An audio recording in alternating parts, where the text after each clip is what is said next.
mena shime mena shi ho ni ma ho mena gbine sho mo ho ga dan me fe ne amanye afia ya neba ni na wo sa afi be ne ka bi wo shi aka ake wo ni alonte dinku aka fo wote ngbe ji na akote ka di first so to man when omo wo efe fine wa afi omo wo ni na ni e ha ni na mi se ake efe fine be no mo ko be si mi uno ni gba na ji ake to mo bo ni government e ba wo se ka ake wo fe wo mo wo ilu wo pe wo ojuba ni ndoko akaba gba wo na mi nke mfo ga da we bi fe ayin ko ni wo ko wo olugba na afi aya na eba ni na wo ni okuse ba ni na ke anike na abuni ne mafu ne wo ngo kwenu oni ni bi afi ipapa bi ane nse awie mu ko be ni ngba ga da ngji ofe afia na eba ni na wo chinoko be ni yo minji awole manche me baba o wo be na aka enike wo se be na aka enike wo ga da ngbe efe o mo ko le ake o su ba ekuwe ka ya jemi lo afi lo ko wo fe nye meji wo lo wo abe wo ko o la aka ne je onu mi e ka ko onu mi no ni bo onu mi e lo se san no yin ko ndo ma ni aba ko ni gbe agbele ni wo fe wo twa ga da ngbe wo ke mashi ko ni ga aye o ma ni pepepe twa o ma ni aba ya atomi asafacha shikumowo ni je ni mono asene ni gola asafacha onupa ka o pe mena omowo ete no ojugba wa mo mi e wo fe otwi na ni hweji akeshi afile omowo eyale to njole mi wo akeni kandangbe fe asafacha me fe ofe won bo awo ina ni onupa ji mi ofe wona gbe kumi akeshi wa asafacha me kaka fata asafacha me ni choyin ni won ta ni gambe wo fe kumi o asafacha me fe wo tewo ya akeshi afile dan wono wota ata ni lele onu cho demo na tawo wa demo na wo sani se basa ko fe mo ba gidi ko ba waka wa pepe ye gbe no wo fa wa yi nyami le nyanyu o ngmele wonda cho fe le sha agese ni wo sani afine to njole ba e ani gan e ko mama papa ebu se iwe mo keke ni nke ha gamen fe ke gas tete fe agese gamen gbe me ko meji wo mene ti mene na kan ni efe won pache ma fai mo fia mo akwe ni ne kan fini o ba bo temi e wo fe won tin ba fo ba ke differences in fe wo fe wo yo the families ni wo fe wo touch ni wo kwe ni na kan tin je fe wo kwe wo so fe but na fe ni ye ni man temen yo atomenenyo na kanye fe ese afo koni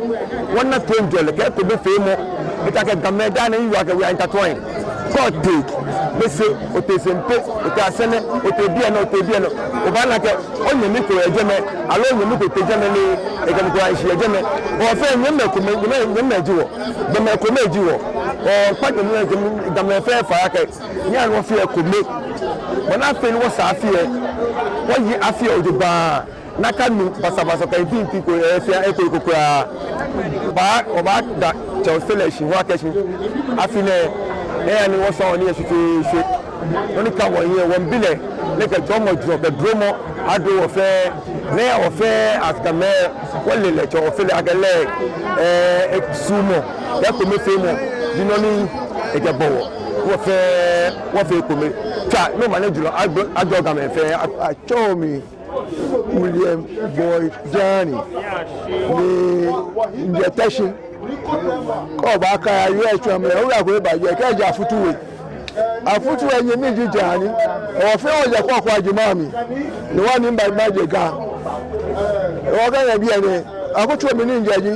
ni o kan chu e ku mi nje meji wo ko pa aje me o fi anu o fi eteshi ame ba ma wa o ga me fi ko wa e si tomo ka ja ga si o fe o ko e ke ga ka chosu ka je la ka ja tashi e wono ko bena me fio ni wo ba futa me no ko fe wo ma futa wo afire mba sire mama kwa me ise ni mba wo ma la ke ayo wo wa chitoko me ni gba na ke ji ni mo fe na yo ni e ko me fe mo baga e ko me fe mo ba e ko ya ga ni ato so o ka me no pa bi e ni pa fa e ko me fe mo apo mo na ba fe ko me ni ba hi awo awo man che anyo awo jase se anyo awo mo wo anyo wo anu mo mi pa fa na kere no pa ni wa me pe na me boto mi afune ayelo de gba ye gane ndake ni e se wa ke ba kan ba bi e ku ma so ayi ka ba gba ni amani e ku ma so ayi e won ka na e ko be fe mo won gba wala e ko be fe mo jo mo kan ni le wo fe wo bu aruna wo fe ko me wo ga mashi kama wo jago ne ba na ka ga ye ni te na cho mi jani ne ko te fagbe jani e fia ne nyi mi ja futu e fia no ba abochi ko ka gbe internet to jani e bi e wo fe ape pa se ko me fe wo be o mi pa fai omo no e bi e no bu mi tu e ne chi ai e ko me fe mu wo ta wo twa no manye ju abra mbaga me fa o manye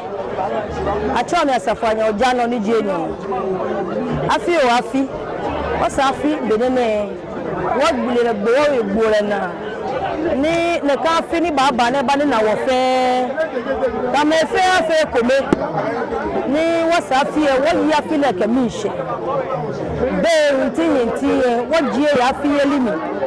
eja ka afi yeli e eji ni ko ni chi afi ni na amo no wakaji afile bani na wo esani waka mi shaye ajake afiyeli ye waka cho wo bi ke wo nabi eni ameje ne ba ambako e wo fe komi ye e ba wo afile yeli ye e ba fe basa ke me ni nyi osada mbako amena na shika wo fe komi ye wa file yeli e fi ofo wo she ni nke ha ga me fe ji afi wo safi benene wo fe ko me wo shoni yega buga akoyo maka na ebu mi ha bo manyenye menu achomi ni ashikomowo niji enyo ka ke pachakole manchede nchejimi niji bubu asheke eno maji bibi fe ni chalo miji manche ni nko no ye anukwale mi ona ka meme homowo etamo blemano sikwa amra lo enta oni efite wo homowo yelie si akani wo hie kan ye wa nu no ye wo afite le se fite eja keke di o le ye wa nu mo le denche enyi ohie ye no fe no mi no ye wa nu mo denche nye wo hie no wo na hegbe ni bi ni wo denche wo pa agbe ye wa nu mo ha wo nye wo fe ni wo fe wo ye ho da chake no ni wo fe efe mi ni eye o manye ha mi se ye o manye ha mamu fe no wo mba wala kedromo wo ha ga mamu fe e ko me fe mo no mi he wale yo no wo nke asene me fe alo me ni ba shi wo no ni wo nche wo ya asene me ake